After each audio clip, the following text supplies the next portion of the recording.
I found, and I know other people have this, that you feel like you're an agony aunt at some points because you know when somebody's not in form and you're trying to find out whether it's relationship problems, health problems, or what. There's always something going on. And I was always trying to help them with the thing. But then at some stage, I felt it's like I'm taking my eye off the ball to be holding everyone's hand.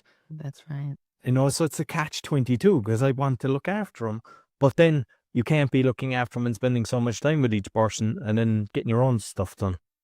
That's right. And getting your own stuff done is kind of a really interesting element to it because I think a lot of managers don't purely manage. In fact, I would hazard a guess that most managers don't purely manage. Managers they've got to manage their team and get their own personal results or complete their own personal projects or, whatever else they might have on their plate. There's a lot of behind the scenes stuff that happens that managers do, like the talent management element of things, the performance management element, the employee relations component of things that obviously their direct reports don't and really shouldn't see, because that's really it's got nothing to do with the direct reports role per se, and everything to do with what the manager has on their plates. So it's an interesting dynamic that managers can really find themselves in, and it's really easy to, if you don't know what you're doing and or are not properly trained, to kind of go down a really bad spiraling path where you find you end up at the end of it, you're like, wow, how did I get here? But it can be a really rewarding, fun, engaging, exciting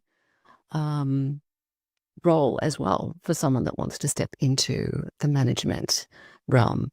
I just feel that it's a little bit underestimated, and probably the fact that we have a lot of bad managers out there, if I can say that, or I talk about them in the book as horrible bosses. I know there's been movies about that, right?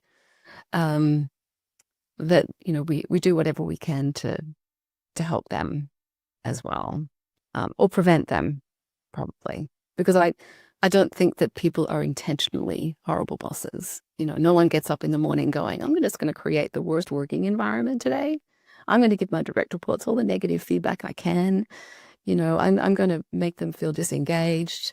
I'm going to be disengaged. Like, people just don't get up in the morning thinking that, but often they can find themselves in those kinds of situations that they need a little bit more help than maybe they're able to, or willing to ask for.